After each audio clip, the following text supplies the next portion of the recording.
Hello, welcome to another Tales of Horror by H.P. Lovecraft.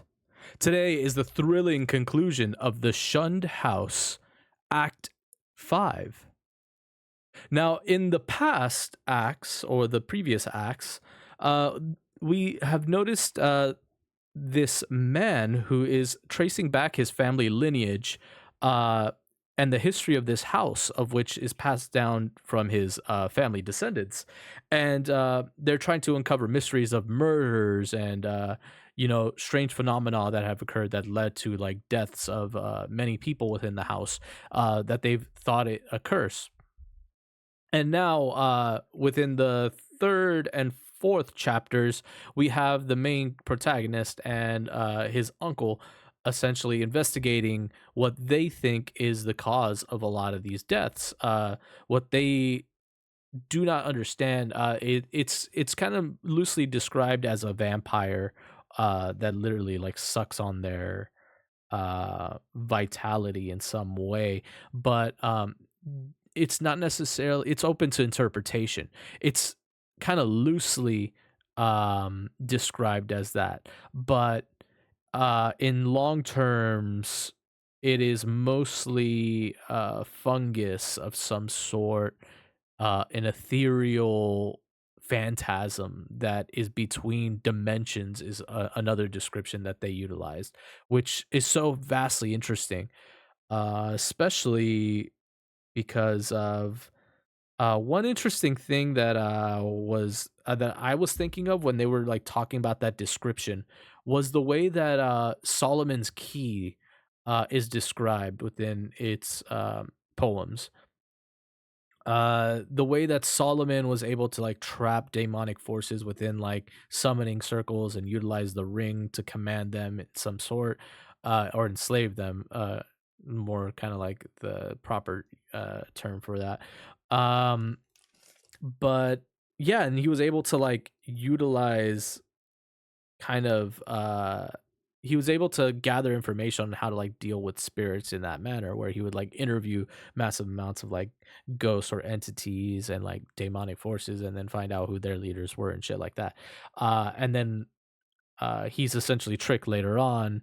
But go read it. Go read it. The epic tale of Solomon is actually really really good. It's a great tale, um, and it's one of like the earlier tellings of like magic and like how it came to be and how people were able to like harness the magics to benefit them in some way or protect them from evil spirits. Uh, and it's so interesting because one of the most famous interactions he has is with a water spirit or water demon who, in his interview with it, says that it could not stand the smell of like burning fish and stuff like that, or like when you're like cooking a fish, it couldn't stand the smell. So he literally wrote that down, and later on in his older years when he's being tormented by these same spirits, he utilizes that information to kind of protect himself, which is what like the foundations of a lot of like the witchcrafting necessarily was. But the way that they describe the entities within that epic is very similar to the way that he's describing the entities in this, and I find that so interesting. I kind of touched on that subject the other day when we were talking about phasmophobia with Lazy, and I think John? Yeah, John I think was there. But yeah, when those 2 were playing Phasmophobia, we kinda, like, touched on the subject a little bit about, like, the utilization of, like, summoning, or no, it was Devour. I think we were playing Devours now that I think about it. Yeah, because I think Lazy brought up, like, why every occultist was, like, fucking, possessed and why they had to stop it, which is, like, kinda, like, funny because like, you know, you don't expect to lose control when you're summoning it. Okay, let's get started though. Act 5 of The Shunned House. I had been lying with my face away from my uncle's chair, so that in the sudden flash of awakening I saw only the door to the street, the more northernly window, and the wall and the floor and ceiling towards the north of the room. all photographed with morbid vividness on my brain in a light brighter than the glow of fungi or the rays from the street outside. It was not a strong or even a fairly strong light, certainly not nearly strong enough to read an average book by, but it cast a shadow of myself and the cot on the floor and had a yellowish penetrating force that hinted at things more potent and luminosity, or potent than luminosity. This I perceived was unhealthy sharpness, despite the fact that two of my other senses were violently assailed. For on my ears rang the reverberations of that shocking scream, while my nostrils revolted at the stench which filled the place. My mind, as alert as my senses, recognized the gravely unusual, and almost automatically I leaped up and turned about to grasp the destructive instruments which we had left trained on the moldy spot before the fireplace. As I turned, I dreaded what I was to see, for the scream had been in my uncle's voice, and I knew not against what menace I should have to defend him and myself. Yet after all, the sight was worse than I had dreaded. There are horrors beyond horrors, and this was one of those nuclei of all dreamable hideousness which the cosmos saves to blast in a cursed and unhappy few. Out of the fungus ridden earth steamed up a vaporous corpse light, yellow and diseased, which bubbled and lapped to a gigantic height, in vague outlines half human and half monstrous, though which I could see the chimney and the fireplace beyond. It was all eyes, wolfish and mocking, and the rogue, insect like head dissolved at the top to a thin stream of mist, which curled putridly about, and finally vanished up in the chimney. I say that I saw this thing, but it is only in conscious retrospection that I ever definitely traced its damnable approach to form. At the time, it was to me only a seething, dimly phosphorescent cloud of fungus loathsomeness, enveloping and dissolving to an aberrant plasticity, and one object to which all my attention was focused. That object was my uncle, the venerable Elihu Whipple, who was blackening, and decaying features leered and gibbered at me and reached out dripping claws to rend me in the fury which this horror had brought. It was a sense of routine which kept me from going mad. I had drilled myself in preparation for the crucial moment, and blind training saved me. Recognizing the bubbling evil as no substance reachable by matter or material chemistry, and therefore ignoring the flamethrower which loomed on my left, I threw on the current of the Crookes tube apparatus and focused towards that scene of immoral blasphemous, the strongest ether radiation which man's art can arouse from the spaces and fluid of nature. There was a bluish haze and a frenzied sputtering, and the yellowish phosphorescence grew dimmer to my eyes. But I saw the dimness was only that of contrast, and that the waves from the machine had no effect whatsoever. Then, in the midst of the demonic spectacle, I saw a fresh horror which brought cries to my lips and sent me fumbling and staggering towards the unlocked door to the quiet street. Careless in what abnormal terrors I loosened upon the world, or what thoughts or judgments of men I brought down upon my head.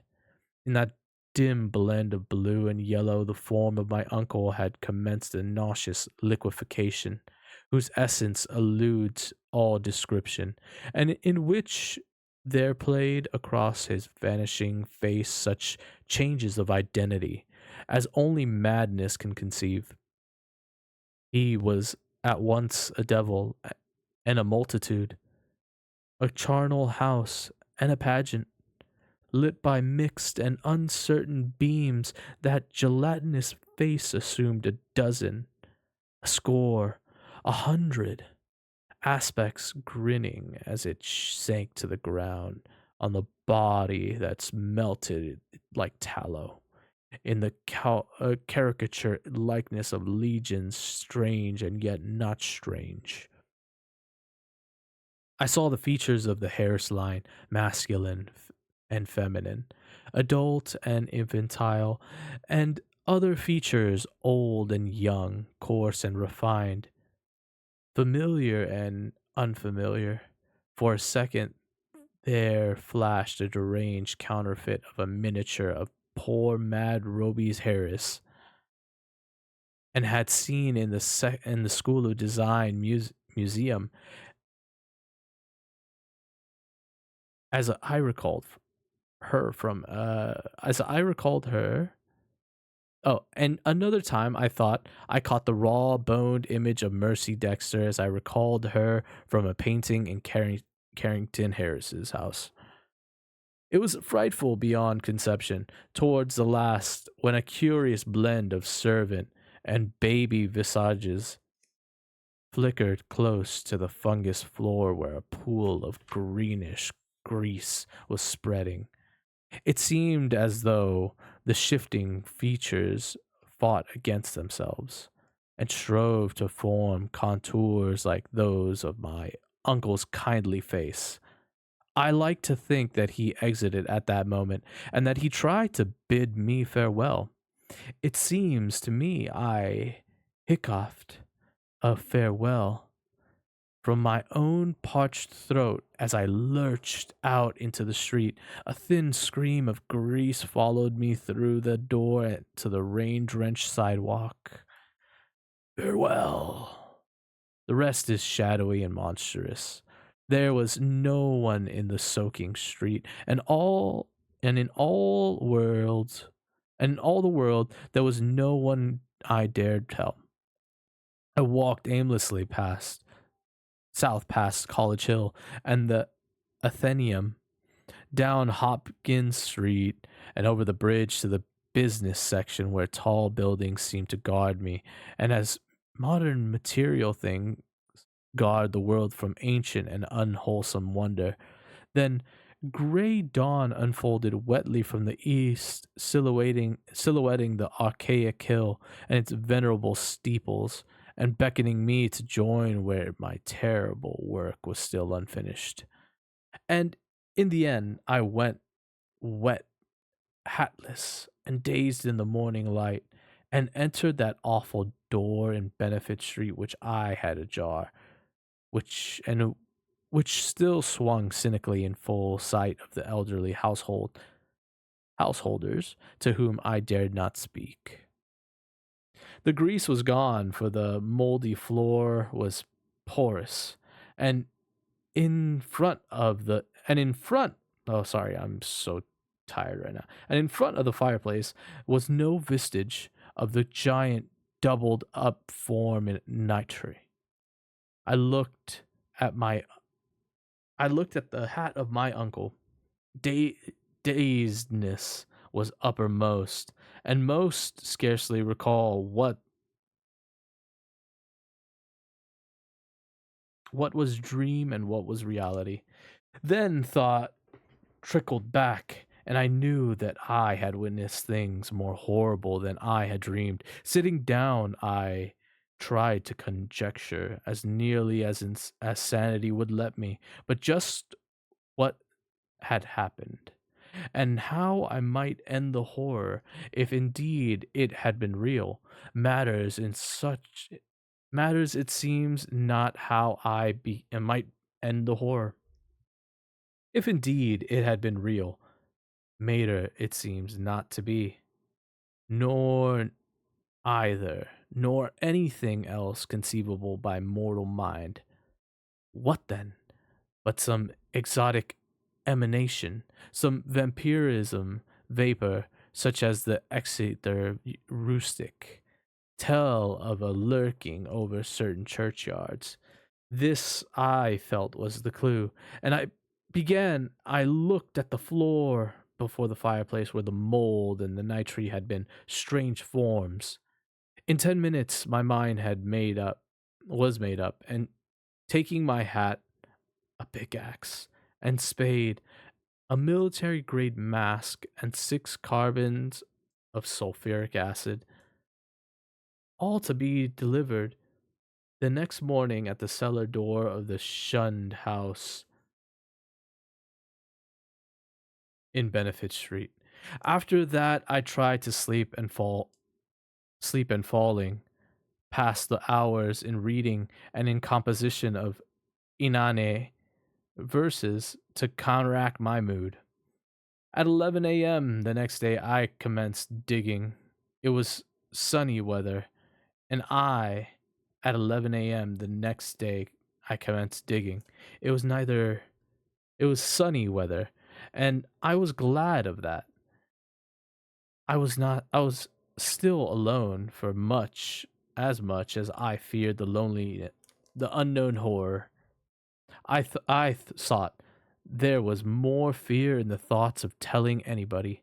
Later, I told Harris only through a sheer necessity, and because he had heard odd tales from the old people which disposed him ever so little towards belief.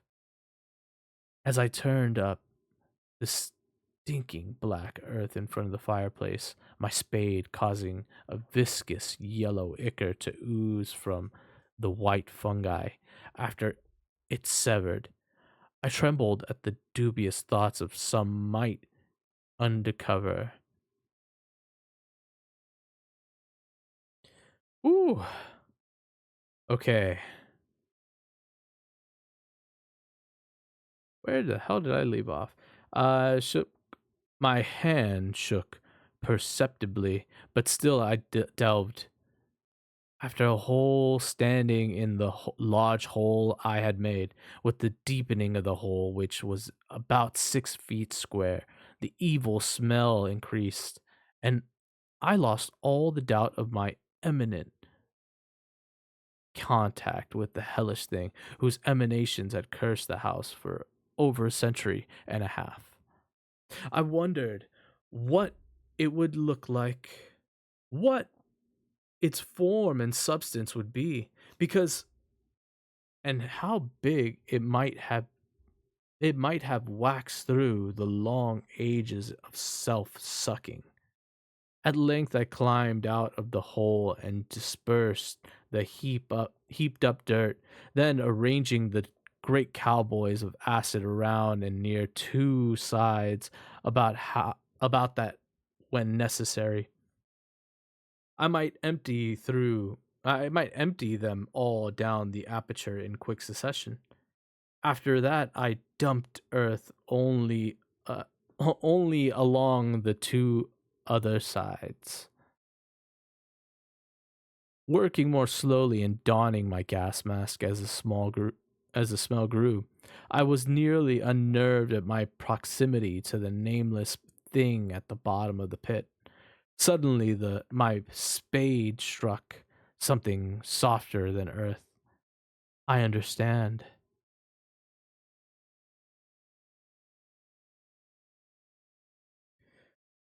Ooh, oh my god, I'm feeling so cooked right now. I don't even know if I'm gonna be able to make it through the rest of this night, man. I might just do the reading and then pass out.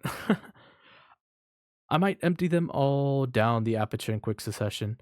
Other two sides, working more slowly and donning my gas masks as the smell grew. I was nearly unnerved at my proximity to a nameless thing at the bottom of a pit. Suddenly, my spade struck out the hole, which was now as deep as my neck. Then courage returned, and I scraped away more dirt in the electric torch I had provided. The surface I uncovered was fishy and glassy, a kind of semi putrid congealed jelly with suggestions of translucence. I scraped further and saw that it had form. There was a rift where a part of the substance was folded over. The exposed area was huge and roughly cylindrical, like a mammoth, soft blue-white stovepipe doubled in two. Its largest part, some 2 feet in diameter. Still more I scrapped, and then abruptly I leapt out. I leapt out of the hole and away from the filthy thing, frantically unstopping and tilting the heavy carboys and precipitating their corrosion content one after another down the charnel gulf and upon the unbreakable abnormality whose titan elbow I had seen. The blinding maelstrom of the greenish yellow vapor, which surged tempest tempestly up from the hole as the floods of acid descended, which never leave my monastery. All along the hill, people tell of the yellow day, which virulent and horrible fumes arose from the factory waste dumped in the Providence River. But I know how mistaken they are as to the source. I almost lost my place there. They tell too of the hideous roar which at the same time came from some disordered water pipe or gas main underground. But again, I could correct them if I dared. It's carboy, which I had to handle after the fumes began to penetrate my mask. But when I recovered, I saw that the hole was emanating no fresh vapor. The two remaining carboys I emptied down without peculiar result, and after a time I felt it safe to shovel the earth back into the pit. It was twilight. Before I was done, but fear had gone out of place. The dampness was neeless, less orted, and all the strange fungi had withered to a kind of harmless grayish powder which blew ash like along the floor. One of the earth's nevermost terrors had perished forever, and if there if there be a hell, it had received at last the daemon soul of an unhallowed thing. But as I patted down the last spadeful of mold, I shed the first of the many tears which I had paid unaffected tribute to my beloved uncle's memory. The next spring, my no more pale green grass and strange weeds came up in the shunned house. To my no more terraced garden, it is still special.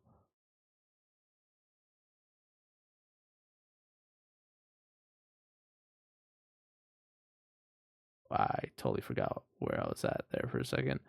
Shunned house, terrace garden. Shortly afterwards, Carrington's house. Strange is fast to me. Yeah. Way for the tawdry shop or vulgar apartment buildings. The barren old tree in the yard had begun to bear small, sweet apples, and last year the birds nested in their gnarled dots. And that concludes Act number 5 of today's tale of the Shunned House. If you guys like that, make sure you hit that like and subscribe button down below for the YouTube. I usually do most of these readings sometime around 10:30ish to 11:30ish. It's a little bit different every time, but make sure you're following. It'll let you know when we're going live next, so that you can save your juicy questions for that segment when we do it. But as for right now, the Shunned House. Thank you. And I'll see you on the next one. Good night. Don't let the Cthulhu's bite. And as always, don't be a stranger. Later. Beep.